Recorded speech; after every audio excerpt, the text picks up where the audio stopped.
ஆம், என் வாழ்க்கை அவன் போட்ட பிச்சை. இன்னைக்கு நான் இருக்கிறேன்னா அவனால இருக்க. எனவே நான் இருக்கிற காலம் அவனுக்காக இருக்க வேண்டியதான். என் வாழ்க்கை அவன் கொடுத்ததுன்னா நான் அவனுக்காக இருக்க வேண்டாமா என்ன?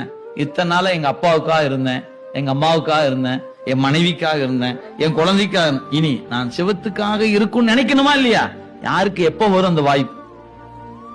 உங்க நெஞ்சு சொல்லணும்ல, டேய் நீ அவனுக்காக வாழுடா அப்படி நம்ம நெஞ்சு என்னைக்கு சொல்வது? நமக்கு இருக்கிற பிரச்சனைகளுக்குள்ள பந்த பாசத்துக்குள்ள எல்லாருமே என்ன தெரியுமா சொல்லுவாங்க, நீ என்னத்தை மேல அன்பு வச்சுட்ட? எல்லாரும் நம்மளை கேட்டு அப்படிதான் கேள்வி, உன் அன்பு என்னன்னு எனக்கு தெரியாதா? இவங்களுக்கு ஃபுல் பண்ணவே நம்ம வாழ்க்கை என்ன ஃபுல் ஆக மாட்டேங்குது. அப்புறம் நான் போய் எங்க போய் சிவபெருமானுக்காக வாழ்வது? தெரியல. அது எல்லாருக்கும் வாய்ப்பது இல்லைங்க. நால்வருக்கு வாய்த்து இருக்கிறது, சந்தான குறவர்களுக்கு வாய்த்து இருக்கிறது, நாயன்மார்களுக்கு வாய்த்து இருக்கிறது. நமக்கு என்று வாய்க்குமோ தெரியல. வாய்க்கும் என்கிற காதலோடு, வாய்க்கும் என்ற பேராசையோடு நாம நிக்கிறோம், அவ்வளவுதான்.